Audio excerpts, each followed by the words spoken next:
Fought in the time period of 73 to 63 BC, the Third Mithridatic War was the last and longest of three Mithridatic wars fought between the allied forces of Mithridates VI of Pontus in the Roman Republic. However, during its initial days, one of the major battles was supposedly stopped by the awesome presence of a meteor. The odd conflict in question here pitched the Roman general and senator Lucius Licinius Lucullus and his 32,000 soldiers directly against the supposedly larger arrayed forces of Mithridates in Phrygia. In spite of the numerical disadvantage, Lucullus decided to engage the enemy, in a bid to drive a tactical outcome that would put the Pontic forces on the defensive. But as the two enormous lines of soldiers were advancing to meet each other, they were witness to a natural phenomenon on a grand scale. According to Plutarch, the sky suddenly split apart, and a large, silvery hot, meteor resembling a gigantic hogshead bombarded the battleground between the two armies. Suffice it to say, the bizarre yet impressive sight frightened most of the innumerable men present in the field. Consequently, both of the rattled forces promptly withdrew from the battle to fight another day, thus resulting in a draw without a single casualty. As for the long-drawn war itself, the Romans ultimately emerged victorious after Pompey the Great succeeded Lucullus as the commanding general. John of Bohemia, being born into the Luxembourg dynasty in 1296 AD, always had an affinity for the French court. However, by 1311 AD, he was crowned the king of distant Bohemia, after marrying into the ruling Premyslid dynasty. Unfortunately, John also went blind after suffering from a genetic disease while crusading in Lithuania in 1336 AD. In spite of his condition, he managed to have a firm grip on his ruling lands, while being also known for his warrior prowess. So, when the French King Philip VI called on his Luxembourgian ally, instead of shirking away, John brought forth his son Charles, who had just been elected King of Germany, and together they participated in the momentous Battle of Crecy in 1346 AD, against the English forces. And amid numerous debates, one episode of bravery stands out from the defeated French perspective. This incident relates to how blind John tethered his horse with a group of other Bohemian knights. This, blind yet bound, body of armored horsemen decided to boisterously charge into the English ranks, but to no avail. While some records talk about John wildly swinging his sword around the Prince of Wales, the blind king must have ultimately met a gruesome death, as was evidenced by the examination of his battered body. According to later assessments, the King of Bohemia suffered a stab injury to his eye socket, with the pointed weapon being pushed right into his skull, and a stab injury to his chest that probably penetrated his vital organs.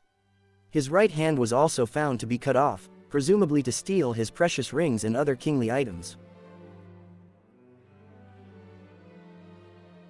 Fought in November 1325, the Battle of Zappolino was probably the only large-scale engagement during the so-called War of the Oaken Bucket between the forces of the Italian towns of Bologna and Modena.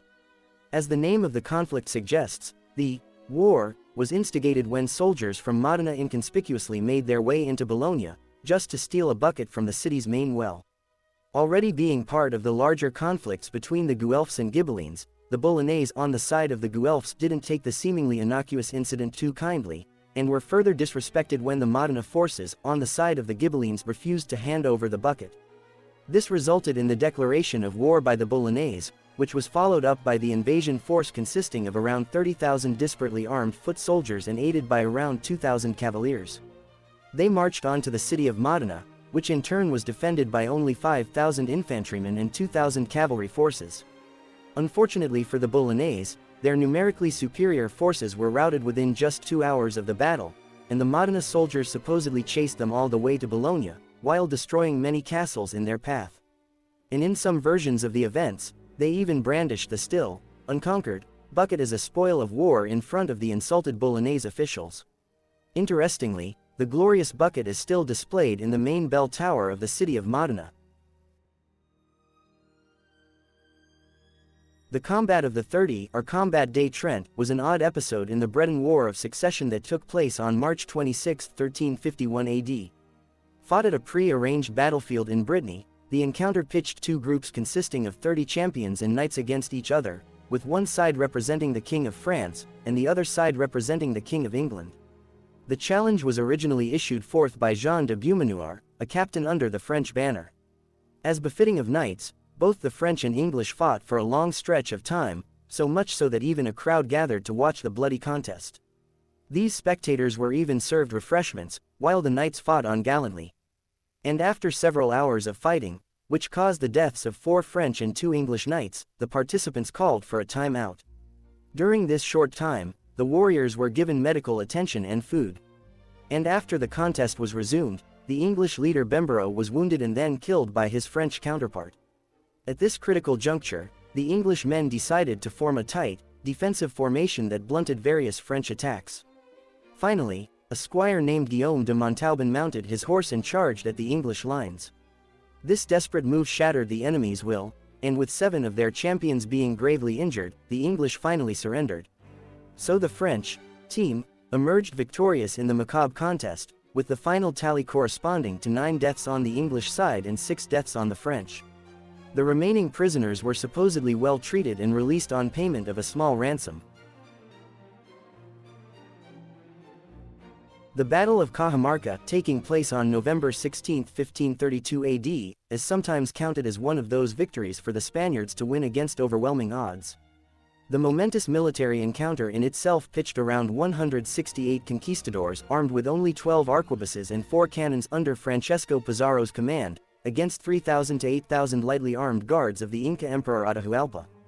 However, beyond numbers, the battle is notable for the fact that it was the very first time that most Incas were witness to the destructive and noisy power of gunpowder. The incident started with the Spaniards arriving and concealing themselves within the deserted buildings close to the Great Plaza of Cajamarca. It is said that some of the Spanish soldiers, knowing about their gravely outnumbered status, even urinated in their breeches out of sheer fear. In any case, a procession of around 7,000 Incas accompanying Atahualpa arrived later and made their way safely into the town's square. According to accounts, they were mostly attendants of the emperor who donned their richly attired clothes and ceremonial arms of small axes and lassos. The 2 party leaders even met with each other. But things apparently turned sour after the Spaniards tried to convince Atahualpa of their superior religion, and even insultingly, though possibly unintentionally, poured out the ceremonial chicha offered to them in a golden cup. The confusion in semantics further aggravated the Inca emperor, who supposedly yelled, "If you disrespect me, I will also disrespect you." Spurred by this seemingly furious tone, the shaken conquistadors fell back to their positions and opened fire at the vulnerable mass of Incas. This cacophonous effect shocked the lightly armed attendants who were not familiar with gunpowder. The Spanish forces took advantage of their state of bewilderment and charged through the Inca ranks with only 62 horsemen. With their bells ringing, accompanied by the sound of boisterous gunfire, the cavalry rushed forth and surrounded Atahualpa's retinue. After maiming and killing many of the emperor's personal attendants, Pizarro finally captured the Inca ruler from his litter and thus started his conquest of an empire stretching over 2 million square kilometers, with just about 200 soldiers. As for the Battle of Cajamarca itself, the Inca side suffered over 2,000 casualties, while the Spanish forces probably had less than 5 injuries or deaths. The odd name of this war, fought from 1739 to 1748 AD, was coined by Thomas Carlyle after 110 years of the conflict. The surname, Jenkins, here refers to one Britisher, Robert Jenkins, who was both a captain of a merchant ship and an acknowledged smuggler. And according to the sequence of events, his ship was boarded by Spanish guards in 1731 AD, and he was subsequently punished by his ear being cut off. This severed ear was preserved and even displayed in front of the British Parliament as a testimony, but was met with a lukewarm response from the Lords. However, the gimmick was once again used after 8 long years, when the opposition parties and the British South Sea Company wanted to instigate a full-blown war with Spain. Such a spurring action obviously had its economic reasons, with the primary one being directly related to increasing the trading opportunities of Britain in the Caribbean region. Moreover, the British companies also wanted to pressurize Spanish officials to keep up their asiento contract, which entailed the permission to sell slaves in Spanish America. Unfortunately, for Britain, their raised forces, that also included for the first time a regiment of colonial American troops, suffered huge losses in the North American theater, which finally culminated in the reversal of their lucrative asiento rights. Fought between the United Kingdom and the Zanzibar Sultanate on the 27th of August 1896, the Anglo-Zanzibar War lasted for 40 minutes. That's right, easily the shortest war in the history of mankind.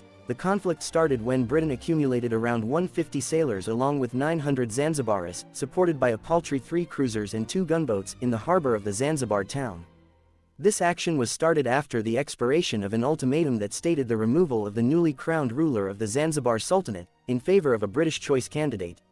On the other side, the Zanzibar Sultanate had around 2,800 soldiers, mostly picked from the civilians defending their royal palace, while being supported by a few machine guns, artillery pieces, a shore battery, and the royal yacht HHS Glasgow, which belonged to the Sultan and emulated the design of HMS Glasgow. However, in spite of having lesser numbers, the British side started the engagement by directly bombarding the palace. Within 2 minutes, the expansive building caught fire, which befuddled the enemy artillery units, thus rendering them ineffective during the fight. This was followed by a naval action that successfully managed to destroy the royal yacht HHS Glasgow along with 2 other boats. Finally, the flag atop the palace was shot down, and a ceasefire was declared just after 40 minutes of engagement. As for results, the Zanzibar Sultanate suffered around 500 casualties, while the British forces sustained only a single injury, while the new Sultan fled the country and made his way to German East Africa. Often called the incident at Petrich, the War of the Stray Dog was a part of the ongoing Greek-Bulgarian crisis in 1925. The incident in question here pertained to a tragic confusion when Bulgarian forces shot and killed a Greek soldier, who was later found to have crossed into the enemy territory while chasing his pet dog. In response, the Greek officials demanded compensation from the Bulgarians. But unfortunately, tensions were already high between the two nations since the start of the 20th century, with their disputes and even guerrilla warfare arising from the possession of Macedonia and Western Thrace. Such a long-standing animosity also resulted in 2 full-scale wars, the Second Balkan War 1913 and First World War battles on the Macedonian front 1916–18. Suffice it to say, the Bulgarians refused to pay any form of compensation for their actions. Spurred by these dismissive talks, the Greek forces launched a punitive invasion into the town of Petrich to punish the soldiers responsible for the murder. However, on the Bulgarian side, locals rushed to form armed militias that could defend their homes from the Greek incursion. And, by the time the League of Nations had intervened, 50 people had already been killed in the unfortunate military encounter. Later Greece had to pay a reverse compensation of around $45,000 for their brutal actions, with their unsuccessful appeal being once again dismissed at the League of Nations.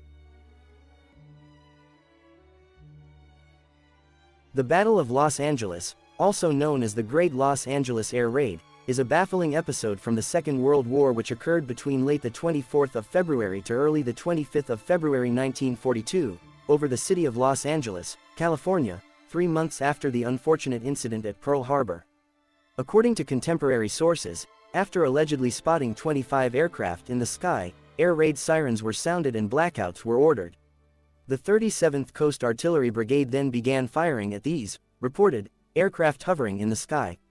The Americans fired from their .50 caliber machine guns and also used 12.8-pound anti-aircraft shells, with the entire engagement costing them over 1,400 shells.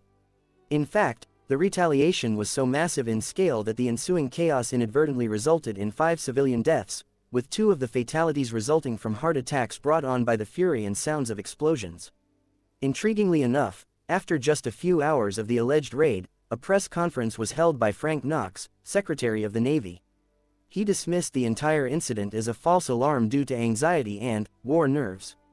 A contemporary editorial in the Long Beach Independent alluded to the baffling nature of the incident. There is a mysterious reticence about the whole affair, and it appears that some form of censorship is trying to halt discussion on the matter. Later on, numerous conspiracy theories were concocted, with some hinting at the Japanese capability to launch aircraft raids from their offshore submarines, while others alluding to a secret Japanese base in Mexico. In 1983, the Office of Air Force History put forth their conclusion that the unidentified objects sighted in the sky were meteorological balloons. And on a more sensational scale, the image published in the Los Angeles Times on February 26, 1942, see above, has been pointed out by modern-day ufologists as alleged evidence of extraterrestrial interference in the episode. The enemy of my enemy is my friend, an old Indian proverb originating from the 4th century BC, was proven to be true by a few German soldiers of the Wehrmacht who had enough of their Waffen-SS brethren's shenanigans. After 5 days Hitler committed suicide, the veteran 17th Waffen-SS Panzer Grenadier Division continued with their bloody plans to recapture an Austrian castle called Schloss-Itter in Tyrol. This castle was used as a special prison for enemy VIPs, and as such imprisoned some famous French personalities, including former Prime Ministers Édouard Daladier and Paul Reynaud. A detachment of the SS division arrived on the morning of May 5, 1945, with around 150 men to retake Castle-Itter and execute its prisoners.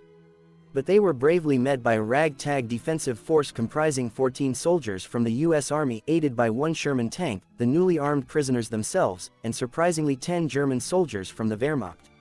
In the ensuing battle, the Sherman tank was used as a makeshift machine gun outpost but was soon destroyed by an 88mm gun. And, within just a few hours, the defenders almost ran out of ammunition for their MP-40s.